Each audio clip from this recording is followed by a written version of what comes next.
Good morning, everyone, and you are welcome again to the recurring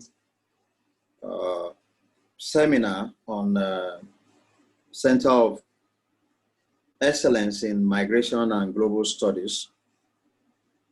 Today we're having the first professorial fellow presentation, and Professor Emeritus Godwin Sogolo will be speaking to us.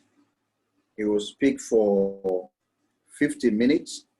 We are giving all our professorial fellow, because of their distinguished record, 50 minutes.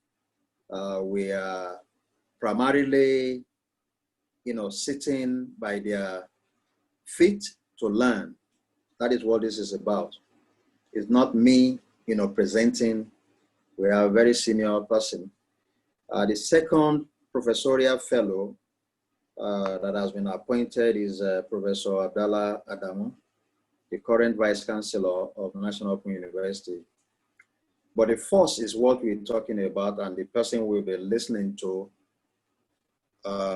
today in the person of a distinguished professor, an emeritus professor of philosophy, and one of our mentors on campus.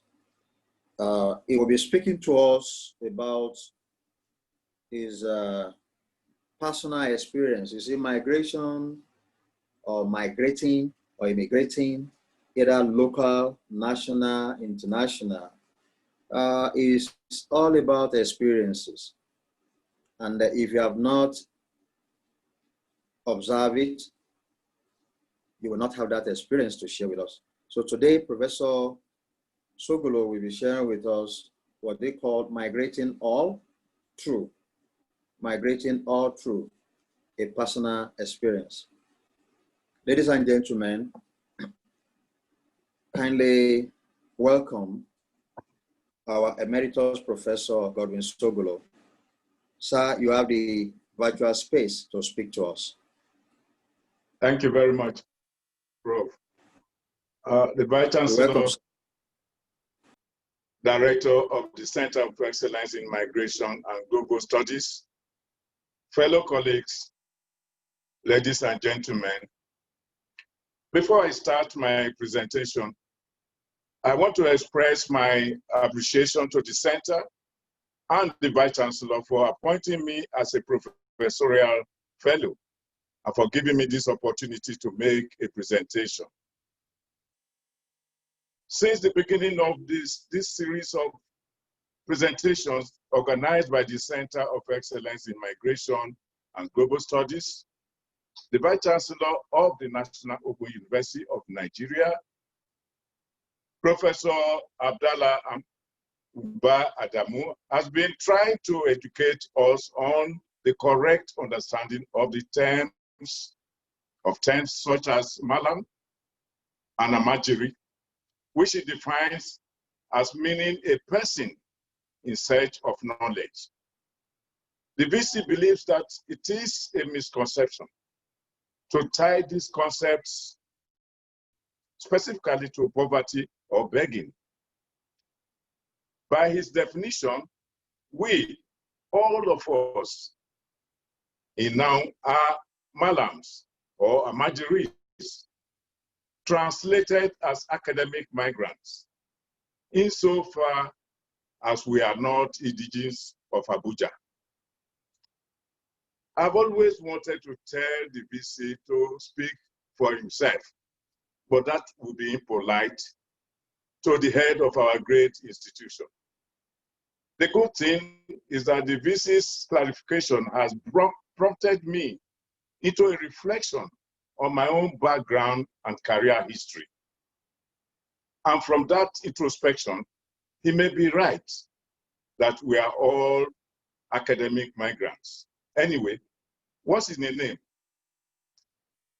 What I want to do in this discussion is to share with you my experience in migration, in such narratives as my memory can go. My story is special to the extent that I started migrating even before birth. And until now that I'm speaking with you, I've been migrating without stop and with no intention of stopping. The story is about my experience as a voluntary migrant from youth through adolescent age to adulthood. It covers my sojourn in different parts of the country and then movement to foreign lands. As much as possible, I've tried to recount some of the memorable events at each of the locations of my experience. The story concludes by highlighting some of the major rewards and benefits of my experience in contrast to the agonies and mysteries of forced migration in the past and in recent times. The discussion concludes by commending NOUN and the CEMGS for the academic focus on the complex issue of migration. In telling my story, or telling a story rather than presenting the outcome of a research, academic research, I'm taking the liberty of age and seniority to redefine what the CEMGS expects of presentations in this series. Permit me also to crave the indulgence of scholars of migration studies to let pass if in the course of this presentation I mix up terms or fail in any way to adhere strictly to the academic norms and language of discourse. Now my story. Born in migration. In Nigeria, the common practice when asked to identify yourself is to start with your name, followed by your place of origin. You already know my name. I am from Emevo in Isoko North local government area of Delta State. The Isoko are a minority among the minority ethnic nationalities of the Niger Delta region. In the 1940s, my parents migrated from Emevo to a Kapetu, a remote village close to Benin City in Obia North local government area of Edo State. They were farmers who went there, literally speaking, in search of greener pastures. So they were economic migrants. Well, whether they were migrant or immigrant depends on the conceptual definition which we have just made. Suffice it to say that I was born there in migration, away from my hometown of Emevo. As to the exact date and circumstances of my birth, these were facts recorded only in the memories of my parents and close relatives, and they were never written anywhere. Now, anyone who wants to know how I came about the date of birth in my official records should ask President Obasanjo, Olusegun Obasanjo, and others how they got theirs. Like the Igbo, the Isoko are a migrant people, both in character and culture. And they see migration as a normal way of life. Of my three elder brothers, two sojourned to Ogareki, near Sapele, and the other, Brother Jeremiah, migrated to Warri, all in Delta State. I was too young to remember much of what happened in my birthplace of a Kapetu, except that in the early 50s, I too left my parents and migrated to join Brother Jeremiah in Warri, seeking education in migration. The Warri phase of my experience as an eternal migrant within the Niger Delta constituted the formative years of my life. Brother Jeremiah was married, and I shared with the couple the one room apartment that they rented. Could there have been a more humble beginning? Given our low income status, going to school would have been almost impossible. However, my brother took advantage of Obafemi Awolowo's 1955 scheme of free universal primary education in Western region, of which we were a part at the time. That was how I was able to go to Sido Preparatory Primary School in Warri. My first day at school was a memorable event. Brother Jeremiah had taken me to school and left me in the hands of teacher Cecilia Agbatutu, an Urobo lady who wanted to know all my names, first name, middle name, and surname, which I presented to her as written for me on a piece of paper by my brother. She read through the paper and murmured something to the effect that the names did not sound nice and were too cumbersome to write or pronounce. There and then, Madam Agbatutu took a decision. She left out my first and middle names, that's vernacular names, as given to me by my parents, and made a pronouncement. From now on, from today, your name shall be Godwin Sogolo. She asked if I liked it. And I nodded in the affirmative, even when protesting from within me. The atmosphere was simply too intimidating for a village boy like me to raise an objection. And surprisingly, when I reported the matter to Brother Jeremiah, he saw nothing wrong with it. The only other event that I can recall during my primary school days was my historic journey to Ibadan in 1956 or 1957 as one of the 17,000 school children who went to the city stadium to welcome Queen Elizabeth II to Nigeria. Dangers of growing up in Warri.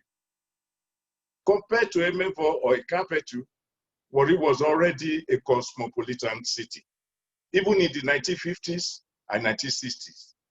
Therefore, the social ills of urban life were rampant and posed grave dangers to vulnerable kids, children, growing up in the town. Of greater danger to the youth was the pervasive lifestyle in Warri, mainly by expatriate oil workers and other young men who were notorious in night crawling, drunkenness, and patronage of commercial sex workers. The luck I had was that Brother Jeremiah was a strong disciplinarian who gave me little or no room to go out and mix freely with playmates, and so saved me from the misfortune of joining the numerous groups of mischief makers called Boma Boys, Jagudas, the equivalent of today's area boys in Lagos. From Sido School, I went to Robo College, Efru, a distance away from where we lived of some 10 kilometers in the outskirts of Warri. Due to financial constraints, I was a day student in my first 2 years at Robo College, meaning that I had to trek to and from school, covering some 20 kilometers every day. At school, I was again lucky to be under the watch of another disciplinarian, Principal M.G. Ejaife, who gave good conduct equal rating as academic performance. Although Warri had all the trappings of modernity, the township, as it was called, and its environment did not, at the time, have any single institution of higher learning, no college of education, polytechnic, or university. Consequently, most secondary school leavers knew very little or nothing about higher education, such that their career ambitions were limited to either working in one of the oil companies or joining any of the arms of the civil service. From Warri to Port Harcourt. When I left Robo College in 1963, I migrated yet again to Port Harcourt as a staff of the Shell Petroleum Development Company. Port Harcourt then was under the defunct Eastern region. My stay in Port Harcourt was eventful, but there was one particular experience that stood out. I was a junior staff and worked with other young men and women as sedimentological assistants in the geological laboratory of the company. It was the common practice, indeed routine, at lunchtime on every working day, we, young boys and girls, went together for lunch at the company canteen. That happened regularly for much of the year, until the summer months when the universities were on break and students came up for vacation in the laboratory and other departments of the company. Having grown up in Warri, where secondary schools were the highest institutions, I had little or no knowledge about universities. Now, here were these young undergraduates commanding the attention of all. Once they were around, the girls would abandon us and join them at lunchtime. I would even behave as if they did not know us. Comfort Ajayi, one of the girls I thought fancied me, would join them to my discomfort. But as soon as the undergraduates returned to their various universities, the girls will come back to us as if nothing had happened. To cut a long story short, that was the main factor that motivated me to seek admission to the university. From Port Harcourt to Ile-Ife. Just before the outbreak of the Civil War in 1967, the Biafran leader, Chukwemeka Odumegwu Ojukwu, had ordered all non-Easterners to return to wherever they came from. I was again on the move. Fortunately, however, what the girls did to us, to me and other young men in geological laboratory, had yielded fruits. I had written entrance examinations and secured admission to 2 universities, the University of Nigeria, Nsukka, and the University of Ife, now Obafemi Awolowo University. I chose the University of Ife. My undergraduate days at the University of Ife were, as usual with students, exciting. I was admitted to read accounting under the discipline of economics in the Faculty of the Social Sciences, where mathematics was compulsory. However, in the examinations at the end of the first semester, I performed very poorly in mathematics. And during the registration exercise for the second semester, I had a very memorable encounter with the Dean of the Faculty of the Social Sciences, the legendary economics, Professor Sam Aluko. We were many students on the queue waiting to register. And when it was my turn, Professor Aluko informed me that I had failed mathematics badly and therefore could not specialize in accounting, but that I had done brilliantly, A++, in philosophy, which was in the Faculty of Arts. He said he had discussed with the head of the Department of Philosophy, Professor J.O. Shodipo, and that they had agreed to transfer me to that discipline. First, I had very little or no knowledge about philosophy, even though I had performed so well in the subject. And second, I had no idea what to do with a degree in philosophy. But I made the mistake of openly insisting before Professor Aluko that I wanted to do accounting, to which the professor, who was known for his bluntness, yelled And to the hearing of the crowd of students on the queue, Mr. Sogolo, he said, you have failed mathematics woefully, and you are insisting on doing accounting? What is your reason? To steal money? I could hear laughter from the crowd of students on the queue. I instantly accepted the proposed transfer to philosophy and came out of Professor Luko's office feeling humiliated and ashamed of myself. I cannot recollect nursing any particular career ambition before I went to the university as an undergraduate. I chose to read accounting, but with a failure in mathematics and the humiliating encounter with Professor Luko, the prospects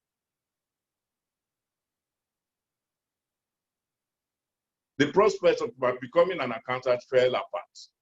However, God, in his mysterious ways, intervened, and it was the same Professor Luko who advised me to read philosophy, in which I made a decision. And it is philosophy that has not only taken me near and far, but has given me a very good life. It was at Ife that I met my friend, Professor Femi Otubanjo. He graduated a year ahead of me. I was appointed graduate assistant. Graduate assistants in those days were role models to students. They were bright and dashing young men and women with cars on campus. Femi himself had a Volkswagen Beetle with open roof, and many of us looked up to being like him. But you must make a first class, or at least a second class upper division, to be appointed graduate assistant. Making that grade became the highest inspiration for many of us in the final year.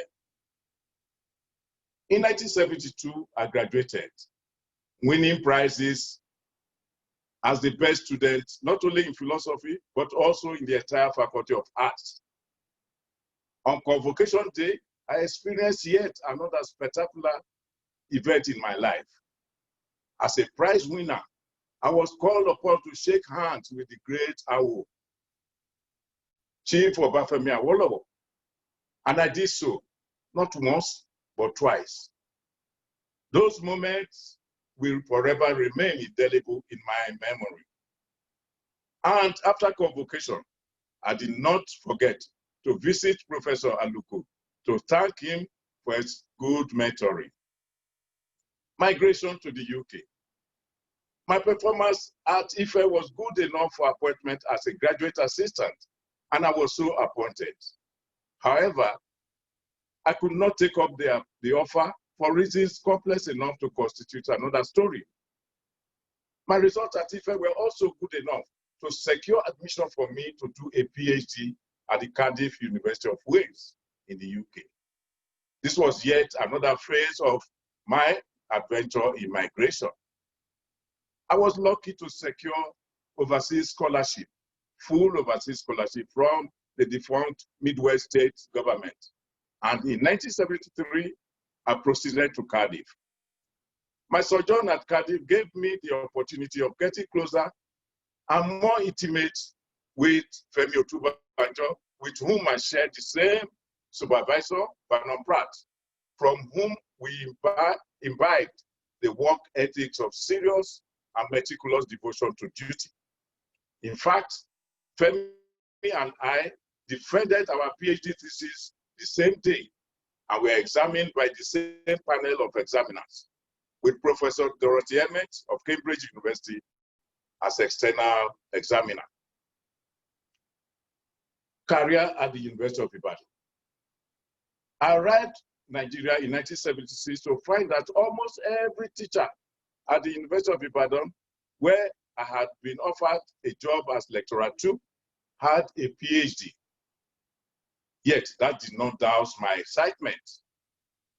On the contrary, that feeling of accomplishment almost became an obsession that threatened my career progression.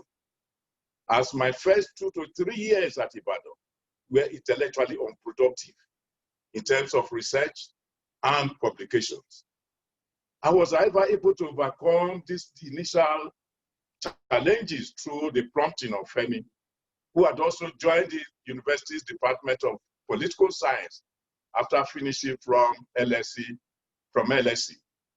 In 1978, Femi showed me a personal plan of research topics that he was working on, as well as projected journal publications, and he advised me to do the same. I did, and the result was a dramatic lift in my academic output. Other phases of my migration experience.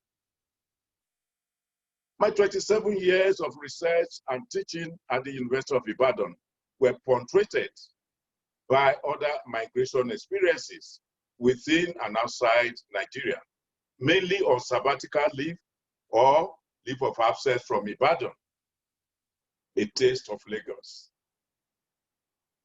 Between 1986 and 1991, I ventured into the world of journalism when I served as a part-time basis as a member of the editorial board of the Guardian newspapers. In 1990, I became the managing editor of the African Guardian magazine on leave of absence from Ibadan. That position required my stay in Lagos, and I moved to Lagos, where I stayed for almost a year. My experience in Lagos confirmed that belief that anybody able to live in that complex city can live anywhere in the world. To UNISA in South Africa. At intervals between 1995 and 1996, I visited the Department of Philosophy of the University of South Africa, UNISA, the first open and distant learning university in Africa and one of the oldest in the world.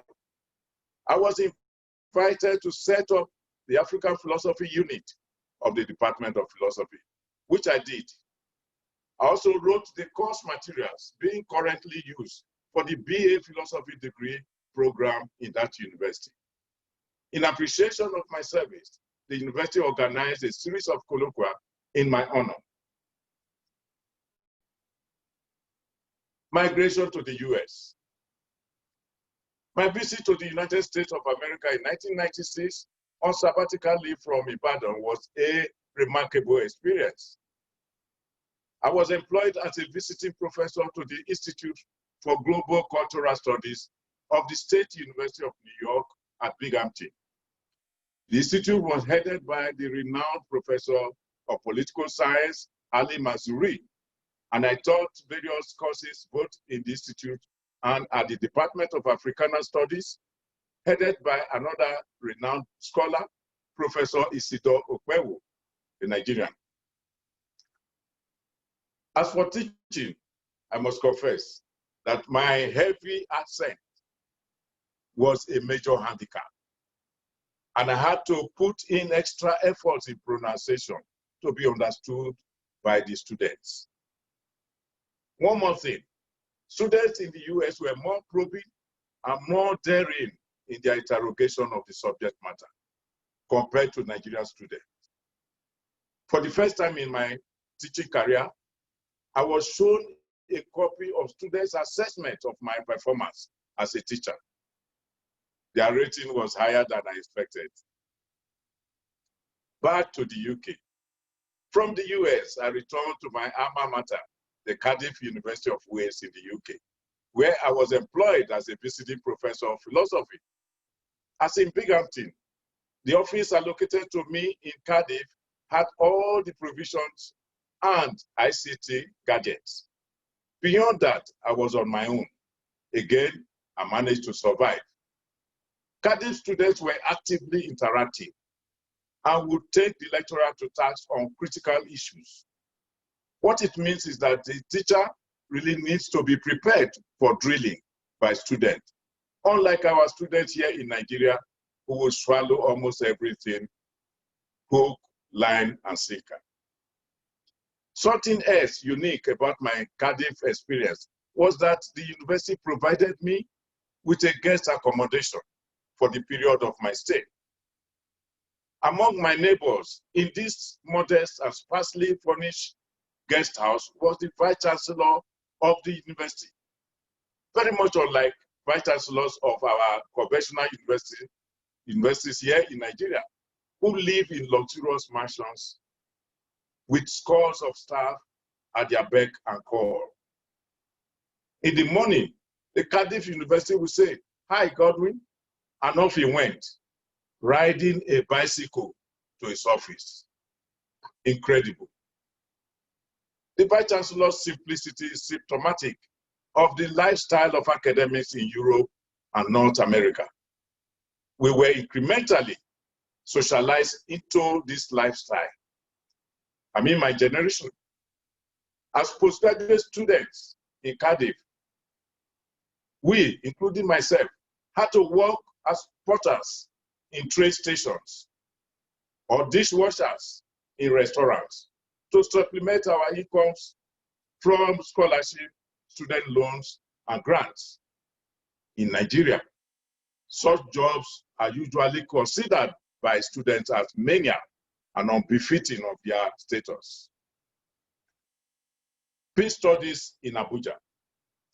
The last location of my adventure in migration was Abuja, where I was engaged as Director of Research and Policy Analysis of the Institute for Peace and Conflict Resolution under the presidency.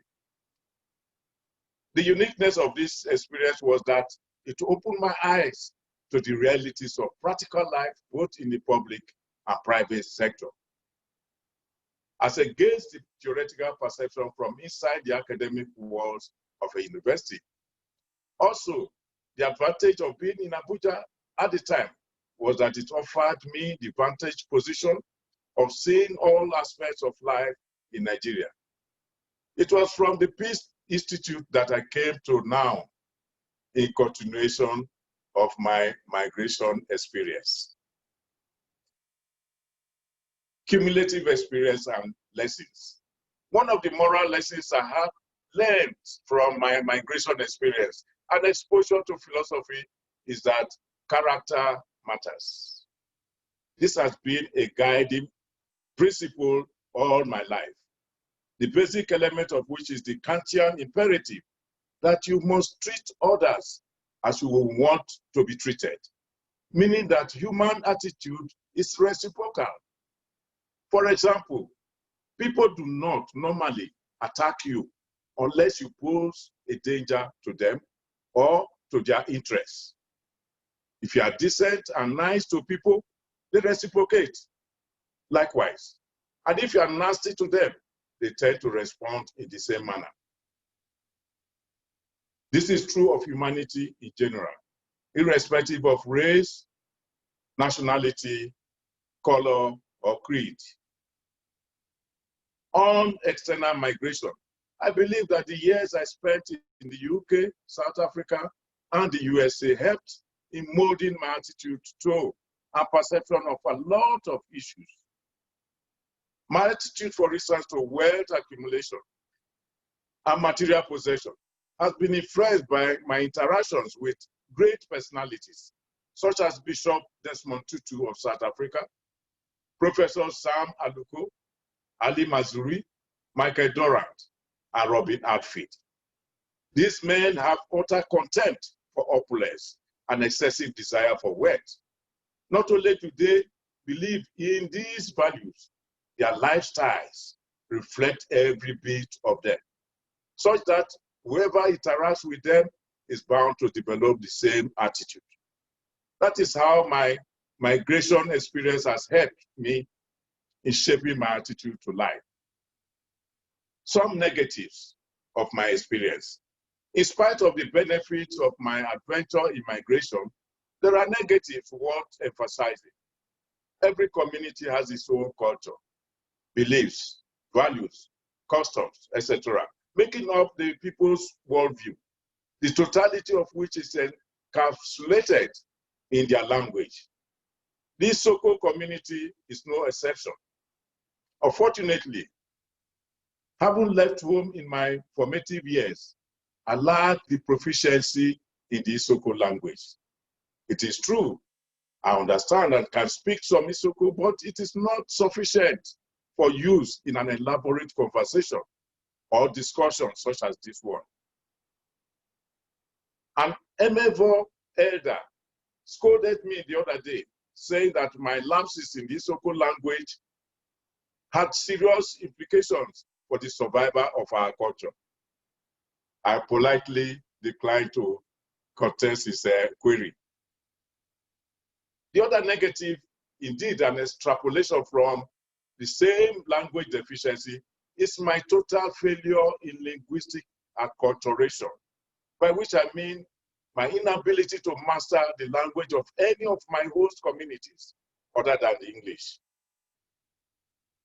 For instance, I was born in Edo land and lived there for some years before migrating. Yet, I lacked proficiency in the Edo language. I worked in Port Harcourt for years, but unable to speak any of the indigenous languages there. Nor can I speak a word of Yoruba, even after living in that part of the country for over 30 years. Yet, my wife, a British American, who spent far less number of years in Yoruba land, and children with less experience are able to speak some Yoruba, no matter how little.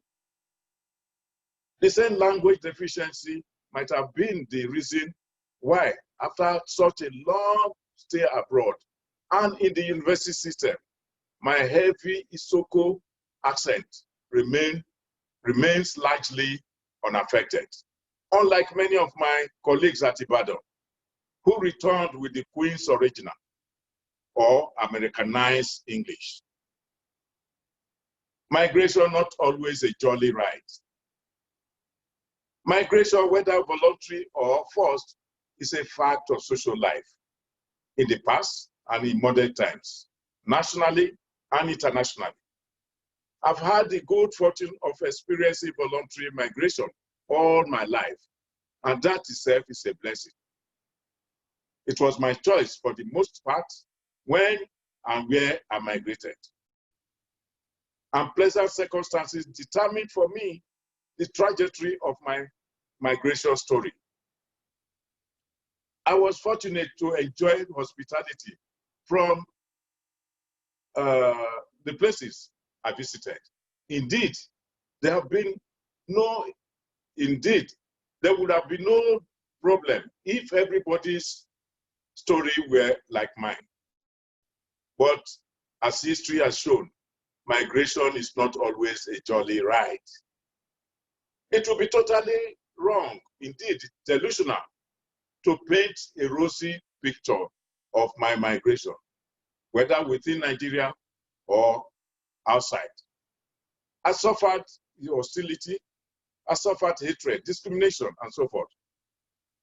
But these vices feature common features experienced, especially in the United States, UK, and South Africa. I could not have been insulated from these social vices in the years that I moved from one culture to another. Recent reports of xenophobic attack on Nigerians in South Africa show the dangers faced by migrants and immigrants abroad. A large number of migrants suffer the misfortune of forced or involuntary migration, which is an undesirable, inevitable, and uncomfortable movement away from their comfort zones. Globally, wars, famine, and natural disasters have been the recurrent causes of migration on a large scale. They come with harrowing experiences, indeterminate journeys, hostile receptions, sharp reversals of fortune, and even deaths. The story of the movement of the Jews from Egypt after 400 years in slavery depicts the ordeals of forced migration. Pursued by Pharaoh and his army, miraculously saved by the parting of the Red Sea, the Jews wandered for 40 years in the desert, battered along the way by pestilence, poisonous snakes, thirst, hunger, violent attacks by hostile communities, and deaths. Much later, the same Jews fleeing Hitler's pogrom were luckier. Yet, the consequences of their forced migration still persist in the world today, 75 years after the end of the Second War, in the form of an intractable Middle East crisis. Thus, to date, mass migration remains a common feature of world history, and it has continued unabated in the contemporary international system. The war in Syria unleashed a massive flow of migrants into the more stable nations of the Western world and forced them to pay attention to this relentless human tragedy. Back home in Nigeria, the Boko Haram insurgents have caused painful dislocations in the Northeast and forced vulnerable families and communities out of their homes into refugee camps of internally displaced persons with untold hardship and suffering. These new trends in migration, both internal and external, demands academic focus, which I believe is the reason for the establishment of CEMGS. It is my hope that the center will help to provide theoretical and practical insights into these great forces of history. Conclusion. My experience in migration has been an enriching one. From Emevo in my mother's womb to a Kabetu, from a Kabetu to Warri, then Port Harcourt, Ile-Ife, Cardiff, Ibadan, Lagos, Binghamton, and finally to Abuja. First at the Institute for Peace and Conflict Resolution, and now at the National Open University of Nigeria. In traversing these lands and cultures, I have interacted with a diversity of human beings, of individuals, various traditions, customs, and different ways of doing things. Exposure to diversity not only humanizes, it also humbles the mind. That may be why I try as much as possible to avoid the arrogance of claiming superiority over other colleagues who are less exposed, and why I believe firmly that our indigenous systems, although different, are not qualitatively inferior to foreign ones. Developing such an attitude is one of the benefits derivable from exposure to diversity. I should finally add that the greatest blessing of my migration experience is my precious multinational family of a husband of Nigerian nationality, that's me, wife of English, American nationality, 2 children of Nigerian, English, American nationalities, 2 grandchildren of Nigerian, English, American, Australian, Singaporean nationalities, and still counting. How wonderful. In spite, however, of the huge benefits of my kind of experience, the comfort zone of every human being is his or her own community. That is where he feels most secure, most protected, and most loved. No matter the amount of welcome we receive in a foreign land, it never matches the filial cordiality enjoyed at home. Hence the feeling, hence the saying that east or west, home is the best. Acknowledgement. I want to express my deep appreciation to the Vice Chancellor, Professor Abdallah Umba Adamu, for making my stay in NOUN another fulfilling experience in migration, and for his foresight in establishing the Center of Excellence in Migration and Global Studies. I want to congratulate the Director, Professor Hakeem Ibikunle Tijani, on his competent management of the center and for organizing this series of lectures that are making NOUN a truly academic institution. I thank you all for the patience in listening. Thank you very much, Professor Sogolo. We really appreciate your nostalgic experiences that I believe reinvent what we initially planned to do, but for the rain. We're supposed to be at your office, as I stated earlier, sit at your feet to learn, and then you tell us that story, the various narratives. As you speak about you washing and making extra money in Cardiff, you reminded me, even here in Nigeria, as a pioneer student with Professor Afolabi Olumide being the first vice chancellor of LASU, creating that opportunity for those of us that were very poor students.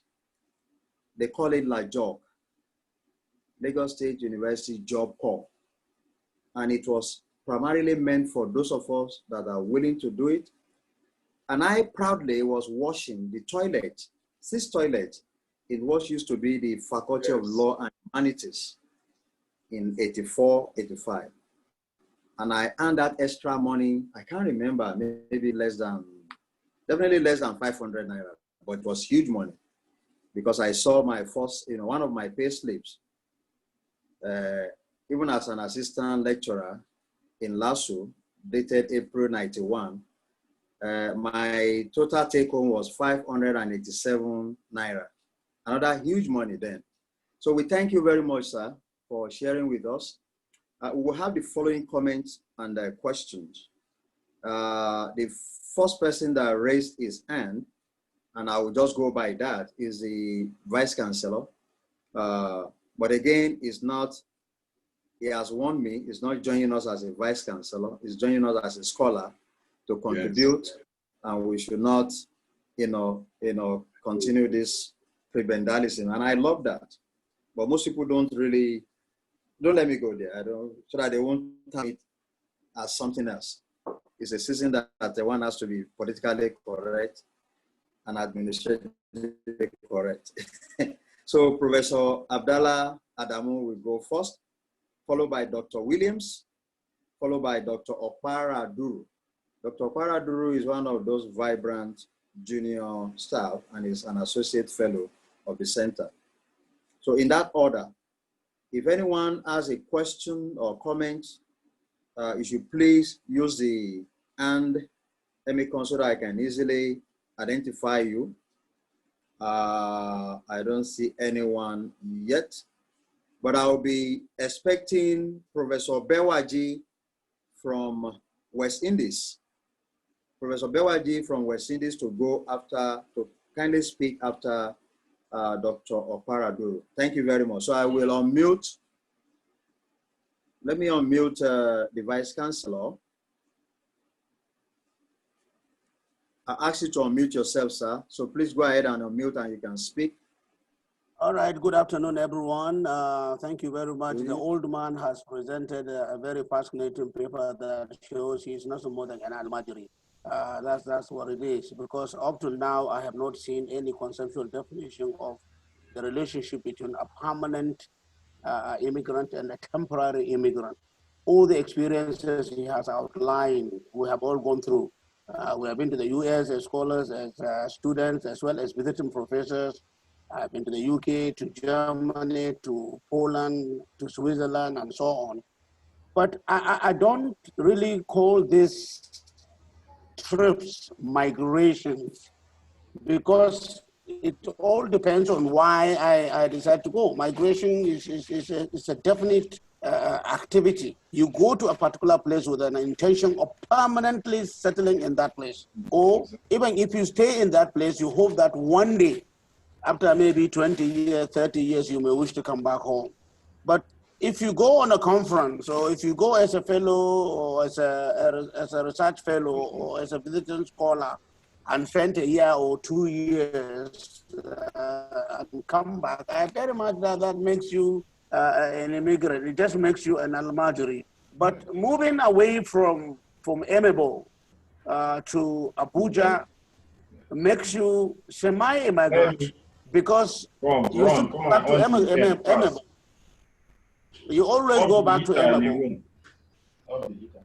You should go back home, and since you go back home, then the whole idea of immigration does not really arise. There is a temporary abode. You are there temporarily in Abuja, and eventually you are going back to where you come from.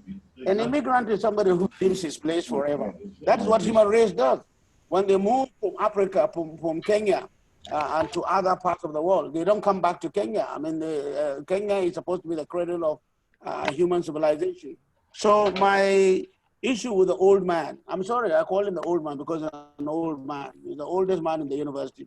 My issue with the old man is that I still am yet to see the difference between temporary migration and permanent migration. And the fact that he spent over 30 years in a pattern and refused to integrate, he refused to speak the language because language is a community commodity, indicates that he never sees himself as part of that particular community. He doesn't. His wife speaks a smattering of the language. She has to, because she was the one who goes to the market, she's the one who does the shopping, she's the one who hires the housekeepers and so on. So she is forced to learn the language.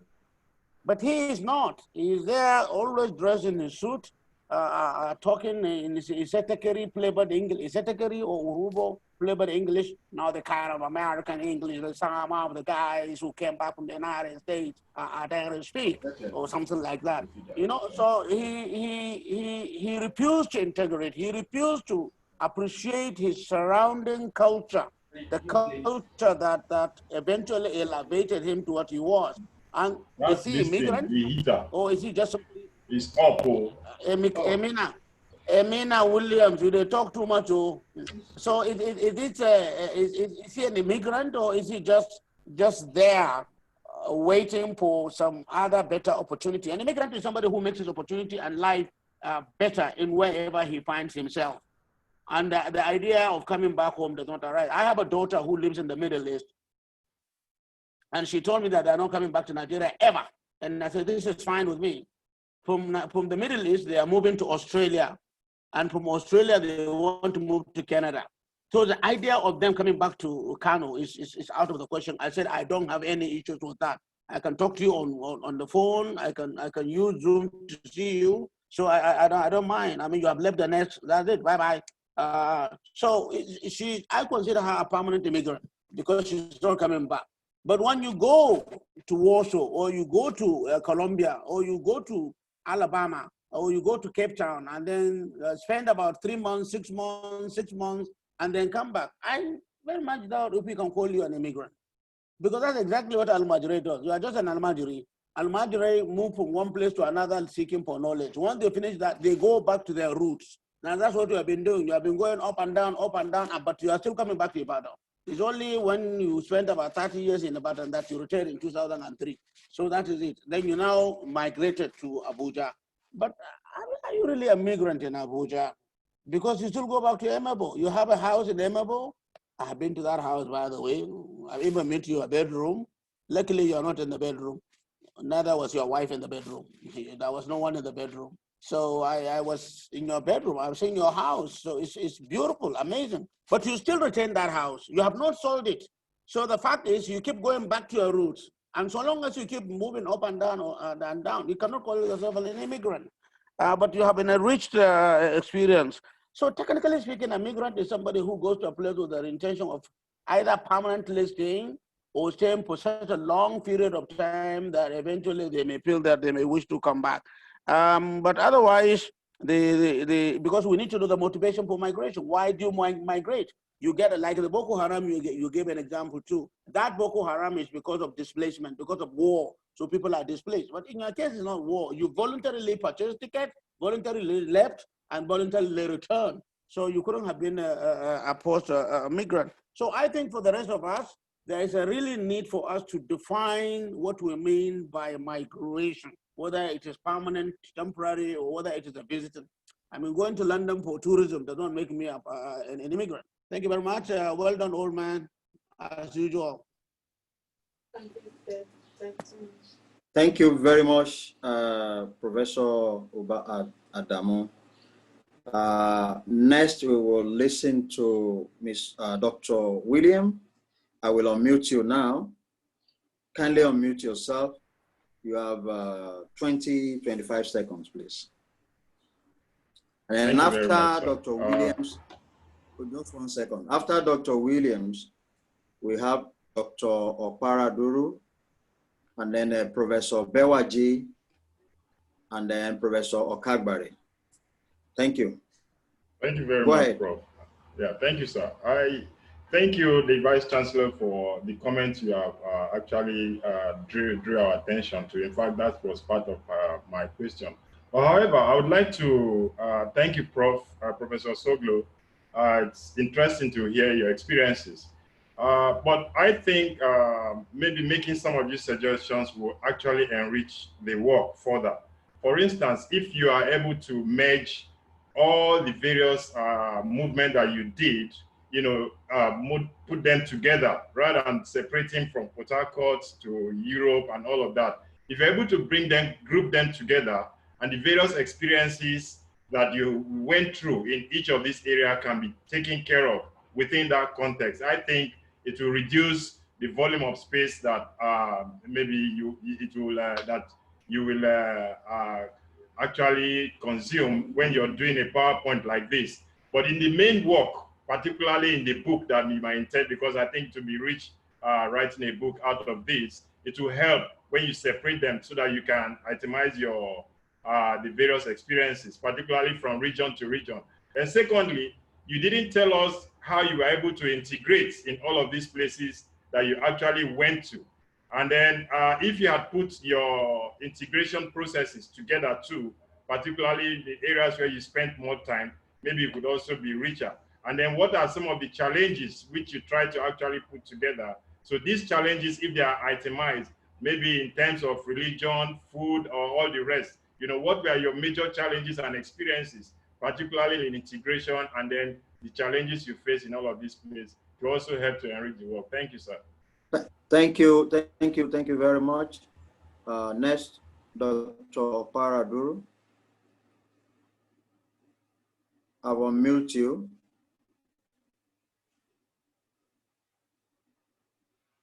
Paraduru, John.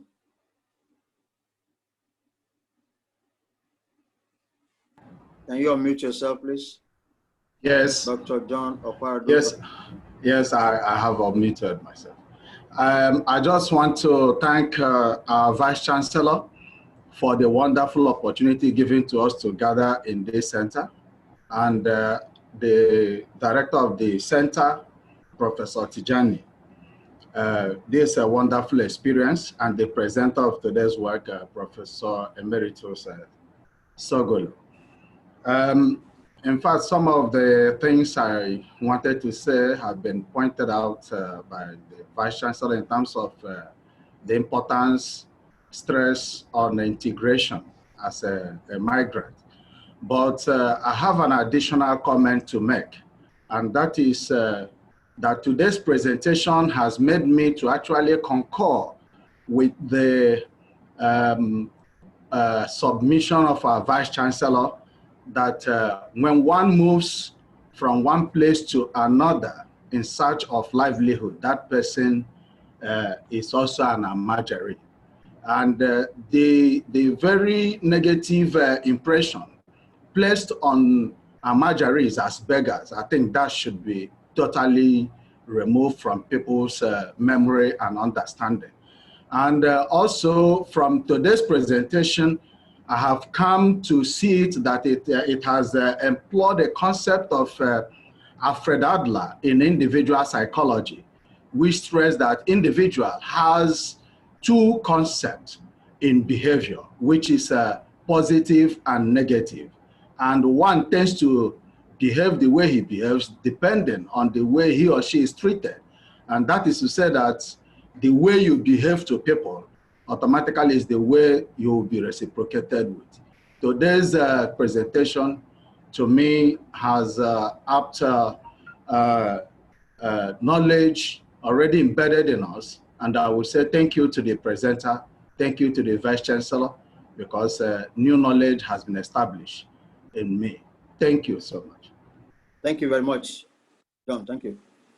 Professor Bewaji, kindly unmute yourself, please.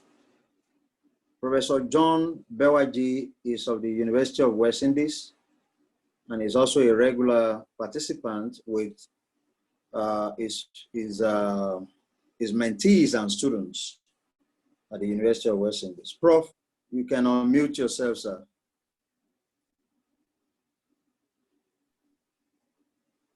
Okay. Yes, thank you very much, all my colleagues, Professor Ebikunle, my elder Professor Sogolo, the Vice Chancellor, and the other speakers. I only have two minor comments. The first one relates to the extent to which Jews were actually victims and not the societies around them which decided not to be colonized or to have their properties expropriated.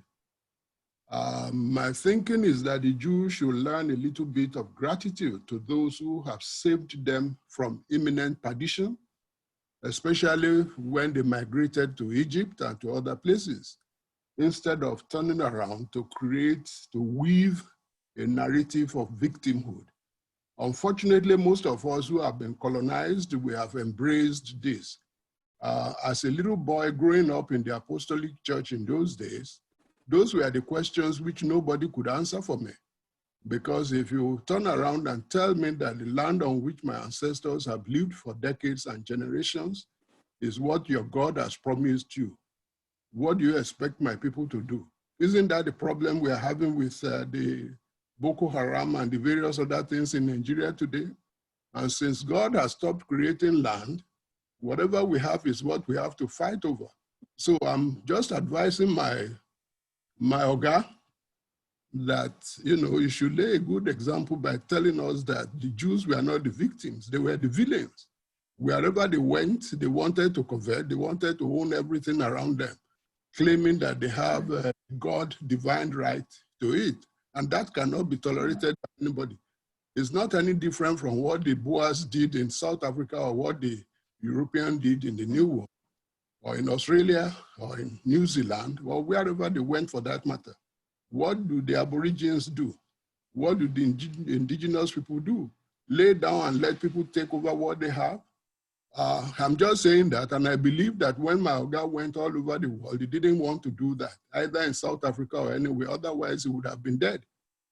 The second point is, to what extent were your experiences in government and the top echelon of corporate Nigeria showing you the differences between government servant or serving in those different climes from what you experienced, whether in Binghamton, whether in South Africa, whether in Europe, wherever you have served? Can you tell us if there's any difference between those, how people serve, that is civil servants or government workers, or so-called ogas in those places and what we have in Nigeria?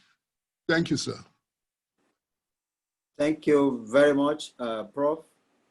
The next person is Professor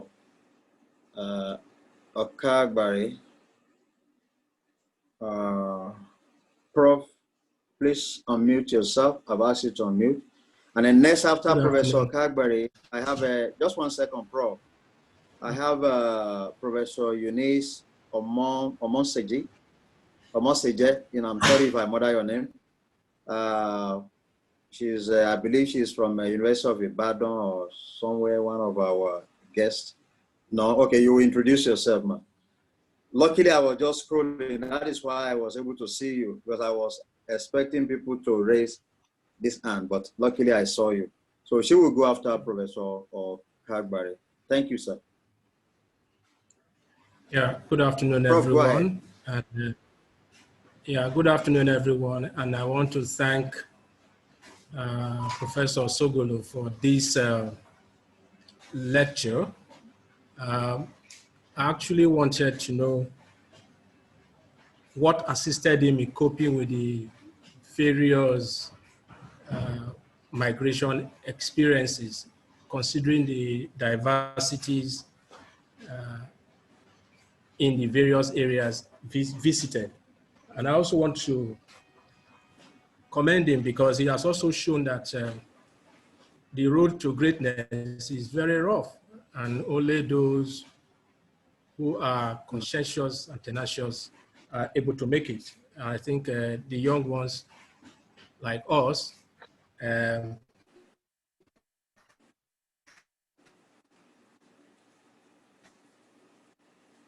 we have to learn from. Thank him once again for this very good presentation and enlightenment. Thank you very much. Thank you very much, Professor Kagbari. The Professor Emeritus will respond to all of us. As you think about that, sir, also think about expatiating on that identity, the identity that you lost, even right here, you know, relocating to is it Warri or Port Harcourt, when someone with a Fiat said you will now bear, you know, Godwin Sogolo. It's as good as remembering the forced migration across the Indian Ocean or through the Sahara Desert or through the Atlantic Ocean. And then the first thing you lose is your identity.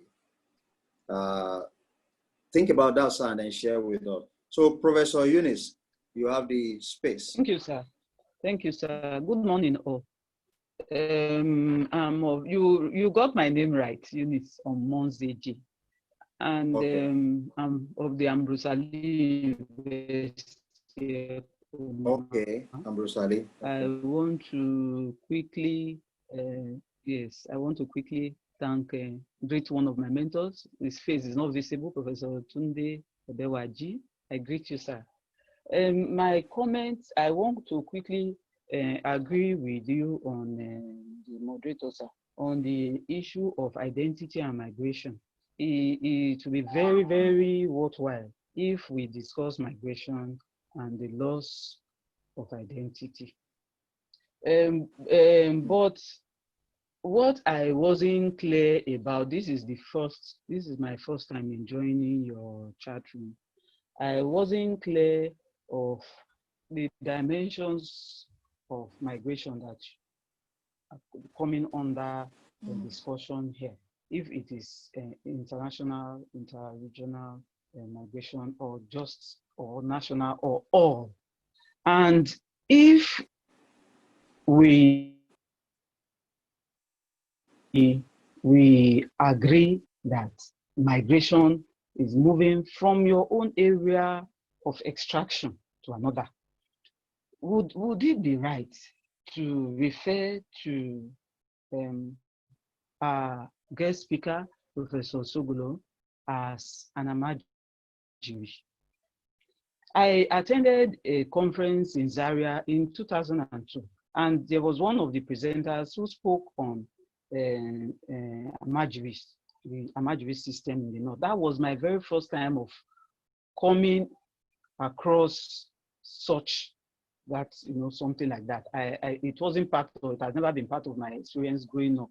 You know, so it was a new thing, and I had to learn about it.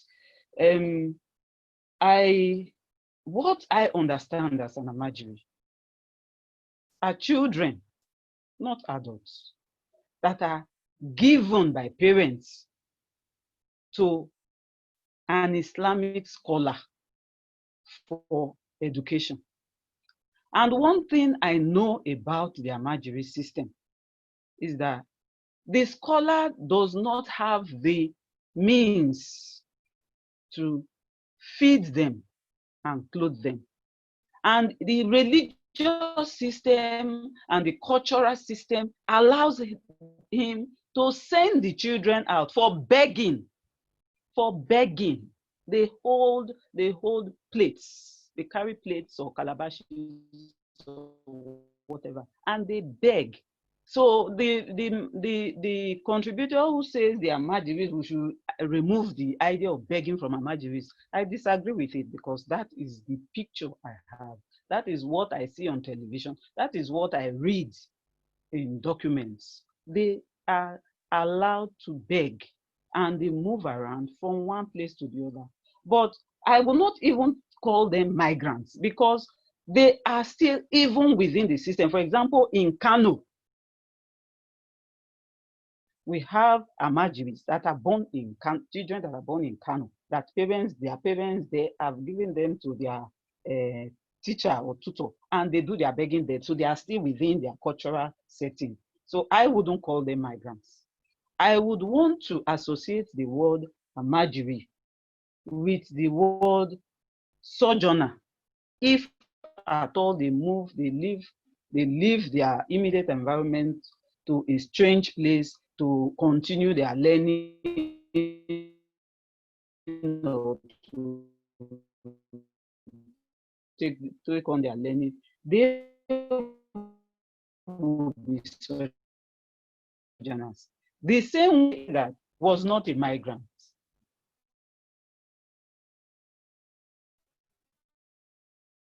Then he was in a foreign land. I think I'll stop there for now, sir. Thank you very much, Prof. And I thank you for joining us. We also look for your paper in the nearest feature. Sogolo, you have the floor, sir, to respond, and then we'll round up. I've asked you to unmute yourself, sir. Okay. I've done that. You're hearing me, actually?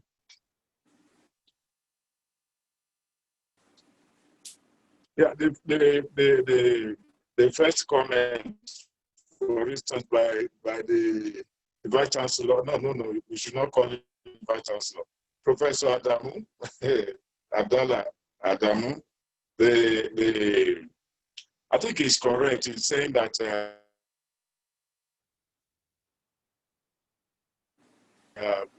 there's a distinction, migration and temporary migration. In a sense, mine could be temporary migration, but part of the of being a migrant and an immigrant. And the point of distinction was on one being temporary and the other being permanent. So I agree that just moving to South Africa and returning doesn't make me a migrant. So I agree to that extent. The question of my refusing to speak the language, I admitted that it was my deficiency, a personal deficiency. See, there are people who are very good with language. And my wife is one of such persons. She will go into a place, and before you know it, she's speaking the language of those people. And many people are just not good. It's not that I stayed in Badon for 30 years. I refused to speak the language. It's just that I was bad. And I admitted that as a personal fault. Now, that is the Professor Adamu. Just so long, let me see. Yes, Dr. Williams. Dr. Williams talked about merging the paper. I thank you for that suggestion. I think it's something I should do, but I don't know whether I'm really thinking of publishing, this kind of discussion. I don't know. Is it worth publishing? But, it's good. It's a good idea that we can merge them and then discuss the experience in the same way. I thank you very much. Dr.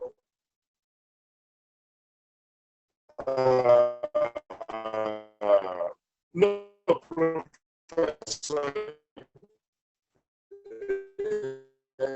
BYG, really talking about the different perceptions of the two. This is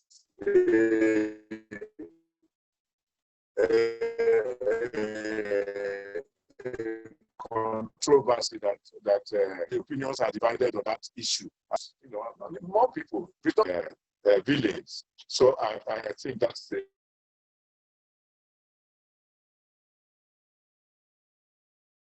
an issue of opinion, compliments, and you know, Professor Eunice Moise G. Yeah, he says we should remove the idea of begging from Marjorie. Well, that is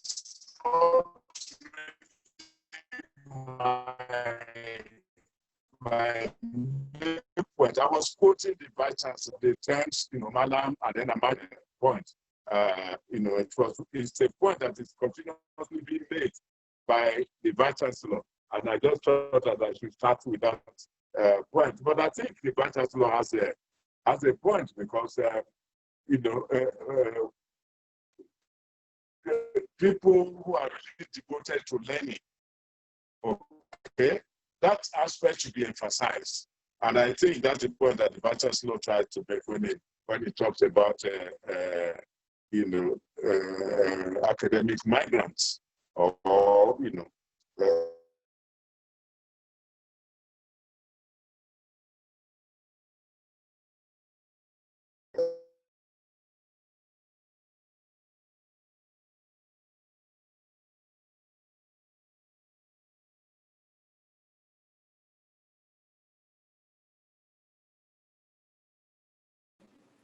Prof, you are breaking. We can't hear you anymore, and you went blank.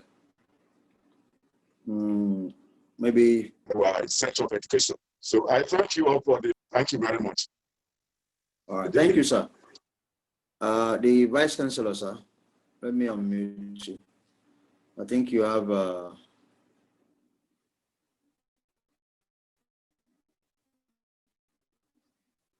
You have a comment. Yes, sir. You are unmuted. Yeah, go ahead, sir.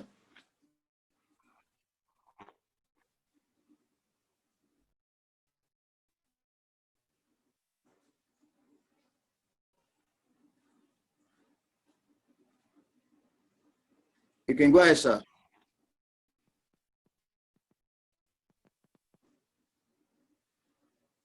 Sorry, we can't hear you. Although you are on mute, but we can't hear you. Can you hear us? Oh.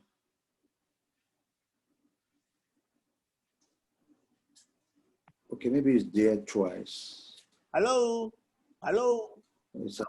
Yes, we can hear you. Okay, like now. I said, I'm just commenting briefly on Professor Eunice's perception of what Al-Madri is. And that perception is informed by a conference he attended in 2002. I was born and bred in Kano City, and I think I'm in a better position to talk about what Al-Madri is. I have worked on Al-Madri projects for many organizations, DFID, UNESCO, British Council, USAID, and so on. And I can tell you, Al-Madri is not a beggar. There's a difference between a beggar and an Al-Madri. So this is not, and not only that, Al-Madri is not a pre-adolescent. There are people who want to go and study advanced learning, just like people who want to go and study master's or PhD. And so we also have, within the Islamic scholarship system, we have people who up to professorship. A professor in Islamic studies line is called Gangarang or Tongogo. That we have equivalent. I've written a paper on that, Islamic education in Northern Nigeria. It's available on the internet. Just type my name, type the paper, and you will see it. And you will see the equivalent on the National Policy on Education scale. So Al-Madri is not a beggar. It's not that the Malam is supposed to feed them. No, the system has been going on for over 500 years. And when a father gives his son to a Malam, he is supposed to give that Malam the money for the upkeep of that child, for the boy to go home and come back, and for the clothing and things like that. So what you see people doing, it deviates from what Al-Madri are actually supposed to be doing. But the word Al-Madri is derived from Arabic word Al-Muhajirun. Al-Muhajirun means a traveling scholar. Anybody who travels as a scholar from one place to another to seek for knowledge, whether he's a small baby. How many of us travel from our localities in primary school and go to another place? And how many of us in our adulthood travel from our place and go to America to study? We're all Al-Madri. Al-Madri means Al-Muhajirun. It doesn't mean a beggar. It means somebody who is seeking for knowledge. And just as let's say Professor Sogolo is a well-known professor of philosophy, and you insist that he is the only person to supervise you. So you go to wherever Professor Sogolo is, you are Al-Majri. So the fact that you move from one place to another looking for the best minds to work with you is what exactly happens in that particular system. So I think there is a need for us to really understand what Al-Majri is. And also those students who are within the city, the locality, and they are from the locality, they don't attend Al-Majri school, they are called Quranic school students. The Al-Majri schools attend Sangaya school. Sangaya school is specifically for those who come from another place. But if you are from the locality, the school that you attend is called Quranic school. And then there's a modified form of the Quranic school, which is the Islamia school. So I think there's a need for us to really understand what all these things are about before we judge whether this thing is good or whether it is bad or something like that. There's a lot of misconceptions and misunderstandings about what it is. This is fueled by hate speech from newspapers that keep saying Al-Majri are responsible for terrorism, Al-Majri are responsible for that. One of the leaders of Boko Haram is a highly educated person from the United States. He's a leader of Boko Haram, had nothing to do with Al-Majri whatsoever. So Al-Majris are not terrorists, they are not beggars, they are people who are looking for knowledge. And at the same time, they cut across all age ranges, from young ones to fairly adult ones, because it depends on the level of their learning. Like you could be 28 years old, 30 years old, but you want to learn a particular book of jurisprudence, and you only know one person who does it. So you go to that person. It's just like being supervised by a particular expert in a particular field. Like him, Tijani is an expert on international studies, and you say, no, I'm coming to NOUN and I want him to supervise me. That's exactly what the Al-Majri do, the adult ones. The young ones go to Al-Ramma. Al-Ramma is a teacher. And the parents, according to the government, the parents must deposit their money, and the money is normally kept with Al-Ramma's wife. So their begging is their own personal thing, but it's not institutional. I just want to clarify this. There is a lot of misunderstanding about all these things. I would suggest go on the internet, type my name, and type education, Islamic education in Northern Nigeria. You'll get the paper. Thank you.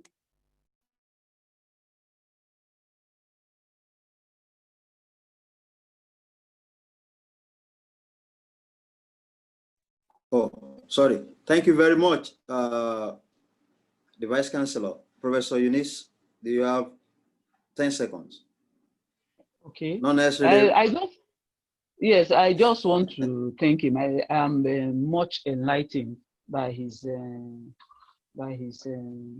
explanations. I would like to ask them.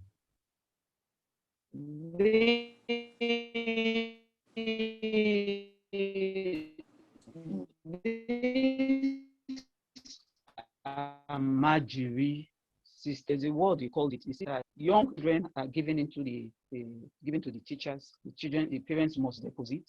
But now we have a system in Nigeria where the children are deposited without financial deposits made for their teachers, and then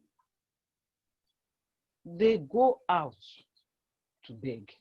My prof has not said it doesn't exist, but I want to believe what he says, that it is an aberration. Okay. Thank you very much, Professor Eunice. It keeps breaking the network, and we are definitely out of time. Each and every one of you, from West Indies to New York, to Holland, to Abuja, to different parts of Nigeria, Canada, Manchester, and London, for joining us today. We have Professorial Fellow, the second, will be coming up next month on the 28th of September by Professor Abdallah Uba Adamu. We do this every Monday, and we want you to be part of us continuously, and then also volunteer to present a paper. Thank you so much. God bless you. Bye-bye. Thank you, sir. Thank you, sir. Thank you. Thank you. Bye-bye. Thank you. Bye-bye. Bye-bye. Bye-bye. Bye-bye. Bye-bye. Bye, sir. God bless. Oh, my nation. Dr. Bolabi, bye-bye. Bye.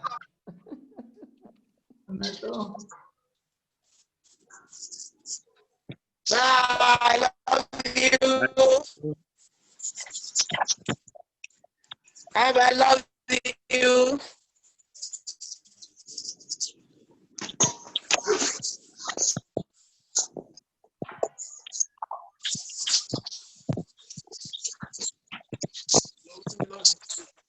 Yes, I know.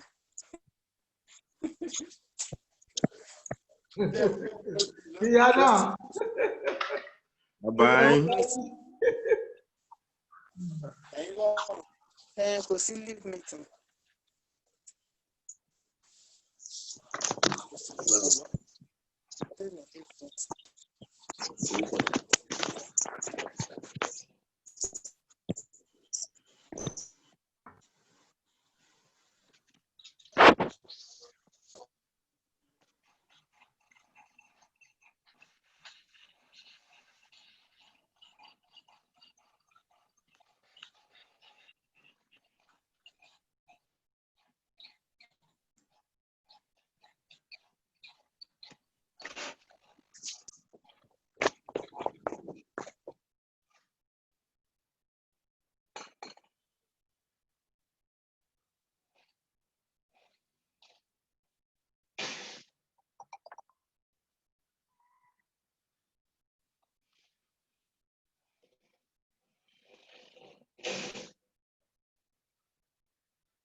All right.